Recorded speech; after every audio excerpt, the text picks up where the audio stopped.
Donc un exercice de construction de courbe de pH. Donc on parle d'un titrage d'une solution aqueuse d'hydrure de sodium et on doit faire pour ce titrage l'équation ionique, le diagramme bilan, calculer la concentration de la solution titrée, donc l'inconnu du titrage, calculer le pH à 4 moments différents et dessiner l'allure de la courbe de pH. Donc dans cette vidéo, il n'y a que le deuxième titrage, celui d'une espèce forte. Alors, on va écrire l'équation ionique. Donc pour pouvoir écrire l'équation ionique, il faut se rendre compte de ce qu'il y a réellement en solution. Donc quand il y a du NaH, il y a un métal et un non-métal, c'est comme un sel. Et donc en solution, dans l'Erlenmeyer, cette espèce titrée n'existe pas sous forme moléculaire, mais est dissociée en ces ions. Et les deux ions ont des caractéristiques acide-base différentes. Donc le sodium Na+, c'est ni acide ni base, il ne sait pas prendre d'H+, donc ce n'est pas une base, c'est pas donner H+, donc ce n'est pas un acide. H- par contre est capable de prendre H+, donc c'est une base. Et si on regarde dans le classement des acides et des bases, on voit que c'est une base forte. Il fait partie de la toute fin du tableau, après le couple H2O, H-. Et donc les bases fortes, si elles sont en solution, ne peuvent pas exister dans l'eau en fait. Les bases fortes réagissent complètement avec l'eau, c'est pour ça qu'on les appelle fortes. Elles ont un Kb très grand, donc elles réagissent complètement avec l'eau, et donc elles n'existent plus en solution. Donc la seule base la plus forte qu'on peut avoir en solution, c'est OH-. Et donc l'eau, dans ce cas-là, joue le rôle d'acide faible. Et qu'est-ce qu'on obtient? La base forte prend H+, et devient H2. Donc ça, c'est dans le tableau périodique à l'arrière, le couple H2, c'est l'acide, et H-, c'est la base, qui est assez bas dans le tableau. Et donc ça, c'est l'équation ionique du titrage. Donc on a pris... non, pardon, c'est pas l'équation ionique du titrage, c'est la mise en solution de l'espèce titrée. Donc il y a deux équations de mise en solution. Une première où le sel se dissocie dans l'eau, une deuxième où la base forte ne sait pas survivre dans l'eau, donc est nivelée par l'eau. On dit que l'eau nivelle la force des bases. Donc la base la plus forte dans l'eau, c'est OH-. Donc l'équation ionique, c'est autre chose.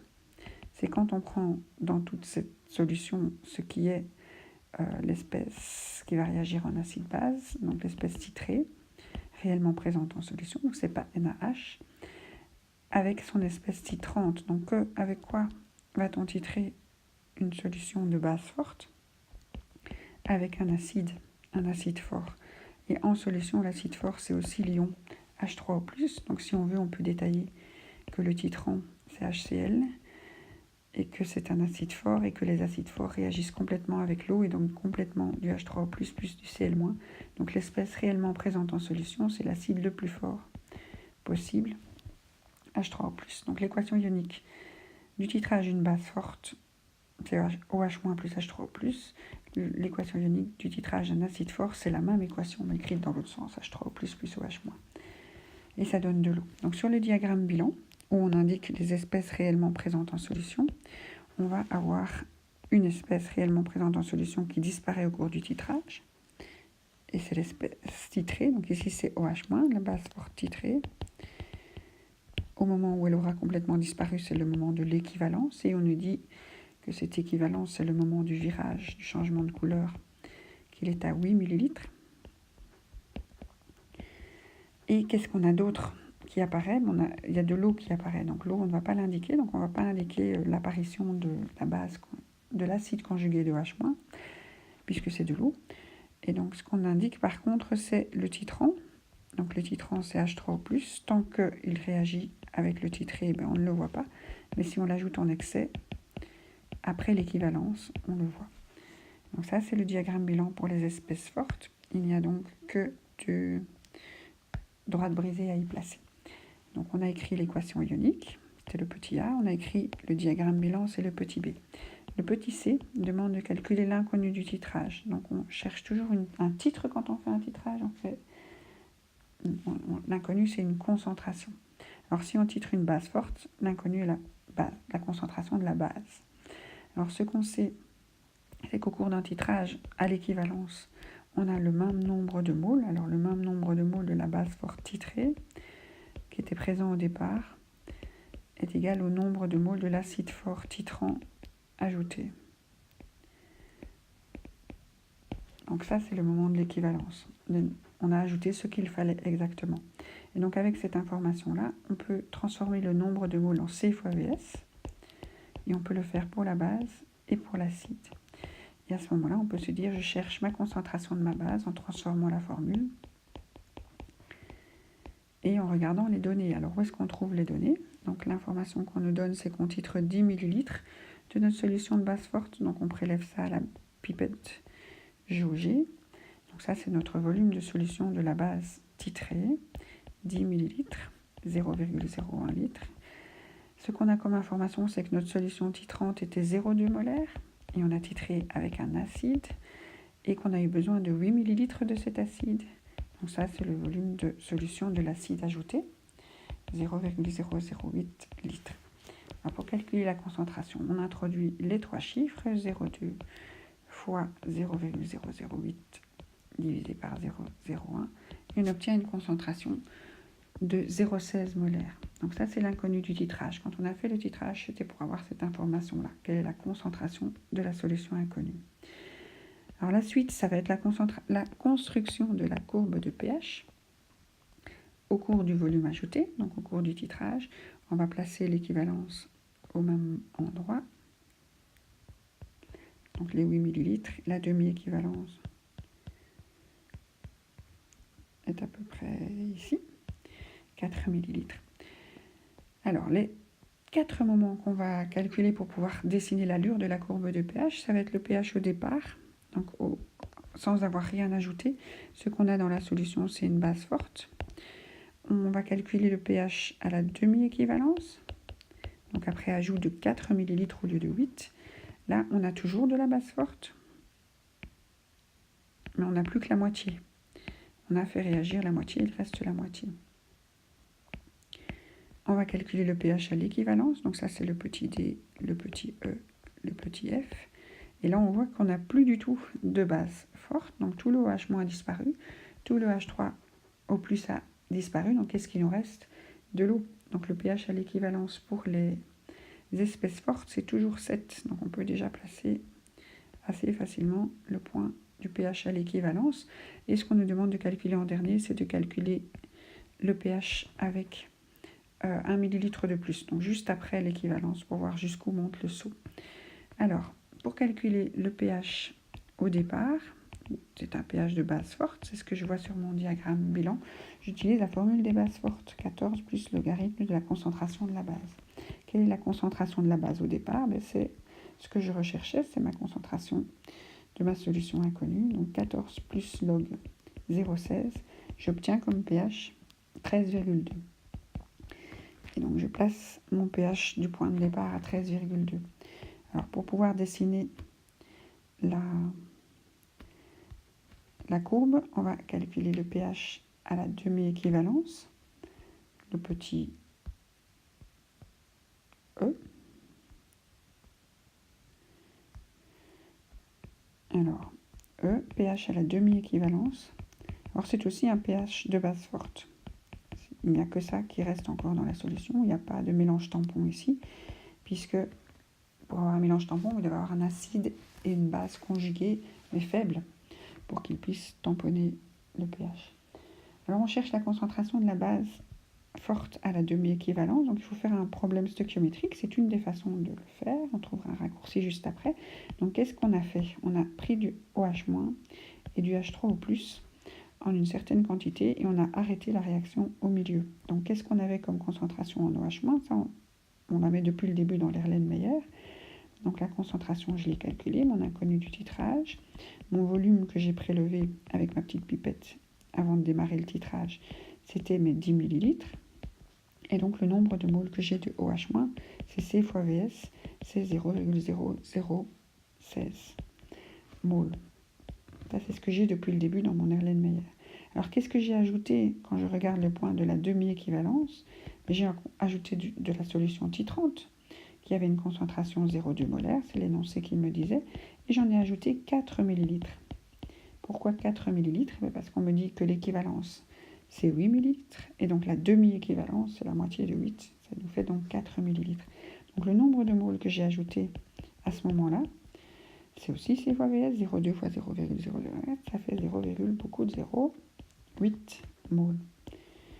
Et donc, qu'est-ce qui se passe au cours de ma réaction? Ce nombre de moles, qui est le nombre de moles introduit, mais il aura réagi. Et ce sont des réactifs qui disparaissent avec un coefficient de 1. Et celui qui décide de où on va, c'est le réactif en défaut, le plus petit chiffre. Et donc, on se retrouve avec une absence d'H3O+. Ça, on le voit sur le diagramme bilan. Il n'y a toujours pas d'H3O+, au moment de la demi-équivalence. Et il y a un reste de la base forte qui est égal à la moitié de la quantité de départ. Alors on pense qu'on va pouvoir utiliser ça directement dans la formule du pH, mais il y a un petit détail à ne pas oublier, c'est que les problèmes stoichiométriques vous donnent le nombre de moles et pas les concentrations. Donc il faut travailler avec le volume de la solution. Donc qu'est-ce qu'il y a dans l'Erlenmeyer au moment de la demi-équivalence? Il y a le volume de départ et le volume ajouté. Et le volume ajouté à la demi-équivalence, c'était 4 ml, le volume du départ, c'était 10. Donc à la demi-équivalence, on est à 14 ml, 0,014 litres.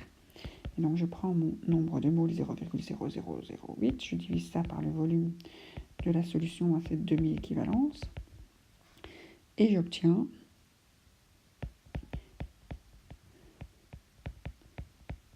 j'obtiens 0,057 molaires. Donc ça, j'introduis dans mon calcul de pH à la demi-équivalence et on voit que le pH est de 12,75. Donc on était à 13,2. À la demi-équivalence, on est à 12,75. Donc qu'est-ce qui se passe? Le pH ne varie pas beaucoup. Donc on a de la base forte et on en a toujours. Et le pH d'une base forte reste toujours très très basique. Alors le pH à l'équivalence, on en a déjà parlé. C'est le pH de l'eau pure. C'est ce qu'on a à l'équivalence, qu'on n'a plus d'acide. La base forte, a complètement réagi. L'acide fort était mis exactement en bonne quantité. Donc l'équivalence, c'est les conditions stoichiométriques du problème stoichiométrique. Et donc on a entièrement transformé notre OH- et notre H3O+ en eau. Et donc le pH de l'eau, c'est 7. Alors il nous reste à calculer un seul point.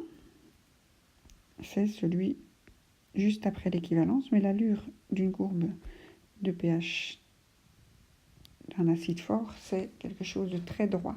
Il n'y a pas de point d'inflexion et de mélange tampon qui, à la demi-équivalence, c'est vraiment un énorme saut avec une partie droite et une partie verticale, une partie horizontale qui sont assez droites.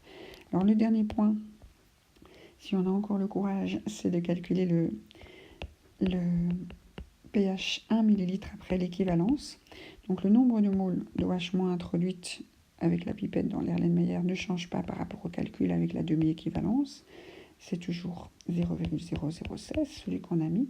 Par contre, on change de moment pour le titrant. Donc on n'a plus ajouté simplement 4 ml comme à la demi-équivalence. Ici, on est à 1 ml au-delà de l'équivalence. Donc on est à 9. Donc on a ajouté 9 ml de titrant. Et donc C fois VS pour avoir le nombre de moles. Et on a à ce moment-là 0,0018 moles. Et on voit que l'espèce en défaut, cette fois-ci, c'est la base titrée. On est au-delà de l'équivalence, donc on a consommé toute la base titrée. Et on a un excès, un reste de notre H3O+. Et donc ça, c'est le nombre de moles de l'acide fort présent en solution après l'équivalence. Il faut à nouveau le transformer en concentration. Donc le pH de l'acide fort au-delà de l'équivalence, c'est du moins logarithme de Ca. Et donc il nous faut la concentration. Alors le volume de la solution dans lequel se trouve le mélange, dans l'Erlenmeyer, il y a les 10 ml de départ, les 8 ml ajoutés pour atteindre l'équivalence et le petit millilitre supplémentaire. Donc c'est le volume de départ, le volume de l'équivalence plus le volume supplémentaire de 1 ml. Donc ça, c'est les 9 millilitres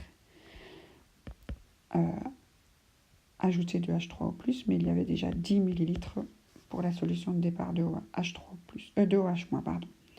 Donc plus 8 plus 1, ça nous fait 19 millilitres. Ça nous fait 0,00. Non, c'est un 0 de trop. Litres. Alors, la concentration, c'est N sur Vs. Je prends mes 0,02 divisé par 0,019. 0,0105 molaires. Et c'est ça que je mets dans mon calcul de pH. Et j'obtiens un calcul de pH après l'équivalence de 2,0.